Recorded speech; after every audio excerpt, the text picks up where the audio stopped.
दोस्तों हमारे चैनल दर्पण ज्ञान सागर में आप सभी का स्वागत है। यदि आप हमारे चैनल पर नए हैं तो आप चैनल को सब्सक्राइब करें, लाइक करें, शेयर करें और घंटी अवश्य दबाएं। तो सभी भाइयों को जय श्री राधे, जय श्री कृष्णा। दोस्तों आज का प्रसंग बहुत ही मार्मिक एवं ज्ञानवर्धक है।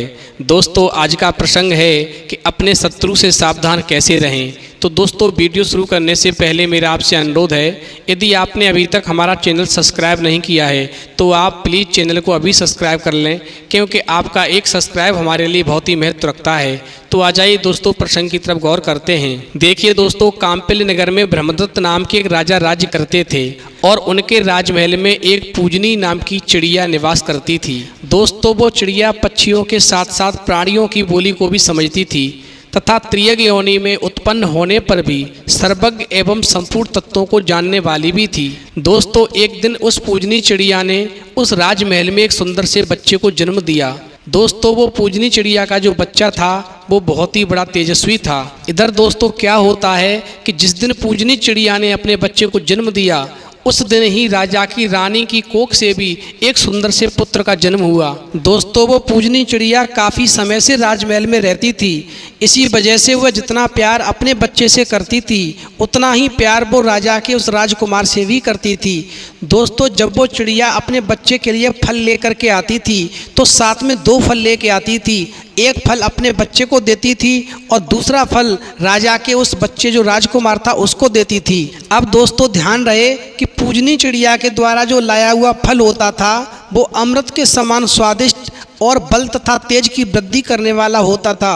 दोस्तों जब वो फल चिड़िया के बच्चे के साथ साथ वो राजकुमार भी खाता था तो धीरे धीरे करके वो राजकुमार हष्ट पुष्ट हो गया। दोस्तों एक दिन क्या होता है कि वो पूजनी चिड़िया राजकुमार के बच्चे से इतना प्यार करती थी कि एक दिन उसने उस राजकुमार को अपनी गोद में बिठा लिया। अब दोस्तों वो पूजनी चिड़िया अपने बच्चे को और राजा के बच्चे को साथ साथ खिलाती है। दोस्तों एक दिन क्या होता है कि वो पूजनी चिड़िया फल लेने के लिए बाहर चली जाती है और वो राजकुमार जो था वो चिड़िया के बच्चे के साथ खेलने लगता है। लेकिन दोस्तों वो राजकुमार उस चिड़िया के बच्चे को एक सुनसान स्थान पर ले जा करके मार देता है।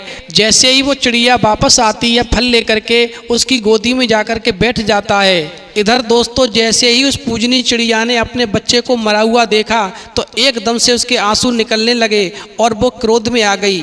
अब दोस्तों वो पूजनी चिड़िया कहने लगी, जो साथ ही पैदा हुआ और साथ ही पाला पोसा गया हो, साथ ही भोजन करता हो और शरण में आकर रहता हो, ऐसा व्यक्ति का वध करने से उपयुक्त 3 प्रकार का पातक लगता है।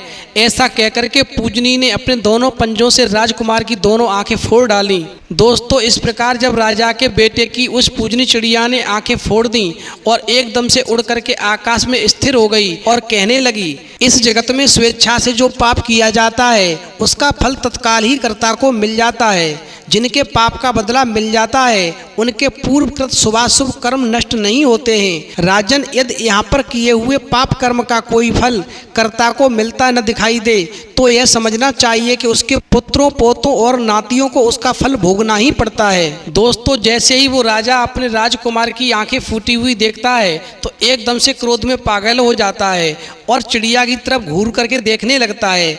लेकिन दोस्तों फिर उसके मन में सांत्वना बंध जाती है और अपने मन को शांत करके उस चिड़िया से कहता है, हे चिड़िया, राजकुमार को उसके कुकर्म का बदला मिल गया है, हमने क्रोध त्याग दिया है। और दोस्तों राजा कहने लगा, हे पूजनी चिड़िया, हमने तेरा अपराध किया था और तूने उसका बदला भी चुका लिया है।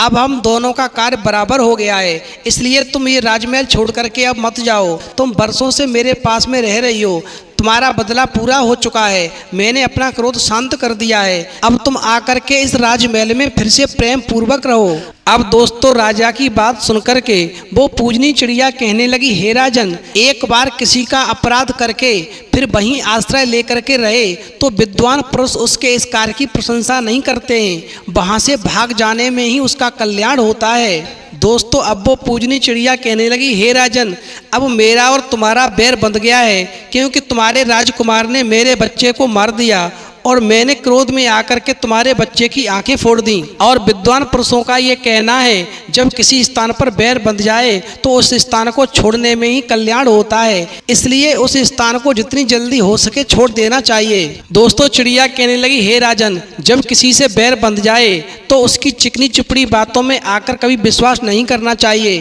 क्योंकि ऐसा करने से बैर की आग तो बुझती नहीं, वह विश्वास करने वाला मूर्ख शीघ्र ही मारा जाता है। उनका वह बैर भाव पुत्रों और पौत्रों तक को पीड़ा देता है। पुत्रों और पौत्रों का विनाश हो जाने पर परलोक में भी वह साथ नहीं छोड़ता है।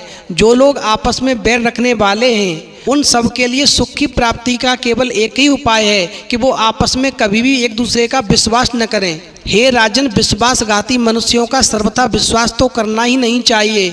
जो विश्वास पात्र न हो उस पर विश्वास न करे, जो विश्वास का पात्र हो उस पर भी अधिक विश्वास न करे, क्योंकि विश्वास से उत्पन्न होने वाला भय विश्वास करने वाले का मूलोच्छेद कर डालता है। अपने प्रति दूसरों का विश्वास भले ही उत्पन्न कर ले, किंतु स्वयं दूसरों का विश्वास कभी न करे। माता और पिता स्वाभाविक स्नेह के कारण बांधव गणों में सबसे श्रेष्ठ हैं। पत्नी वीर की नाशक होने से वृद्धावस्था का मूर्तिमान रूप है।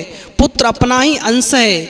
भाई धन में हिस्सा बांटने के कारण शत्रु समझा जाता है, और मित्र तब तक के लिए मित्र होता है जब तक उसका हाथ गीला रहता है, अर्थात जब तक उसका स्वार्थ सिद्ध होता है। दोस्तों, पूजनी चिड़िया कहने लगी, हे राजन, जब आपस में बैर हो जाए तब संधि करना ठीक नहीं होता।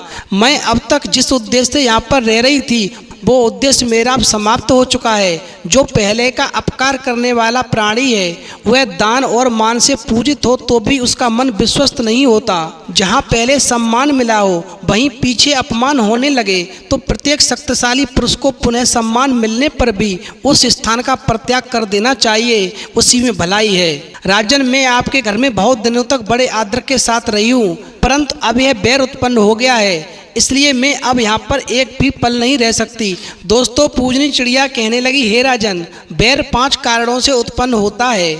इस बात को विद्वान पुरुष अच्छी तरह से जानते हैं। नंबर 1 स्त्री के लिए, नंबर 2 घर और जमीन के लिए, नंबर 3 कठोर वाणी के कारण, नंबर 4 जातिगत द्वेष के कारण, और नंबर 5 किसी समय किए हुए अपराध के कारण। इन कारणों में से भी ऐसे व्यक्ति का वध नहीं करना चाहिए जो दाता हो और परोपकारी हो।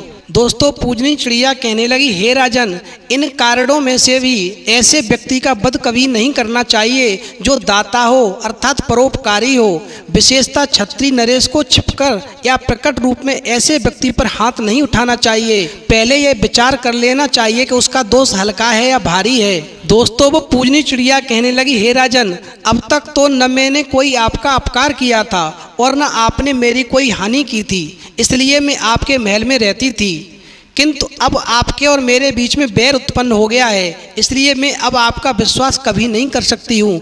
इसलिए मैं अब आपके यहाँ से सुखपूर्वक जा रही हूँ, क्योंकि शत्रु से सावधान रहने में ही भलाई होती है। तो दोस्तों, इस प्रसंग से हमें ये शिक्षा मिलती है कि जीवन में उतार चढ़ाव लगे रहते हैं, इसलिए हमेशा हमें अपने शत्रु से सावधान रहना चाहिए। शत्रु की कभी चिकनी चुपड़ी बातों में नहीं आना चाहिए। समझ लो, यदि आपका शत्रु आपसे चिकनी चुपड़ी बातें करता है तो निश्चित ही आपकी मृत्यु हो जाएगी।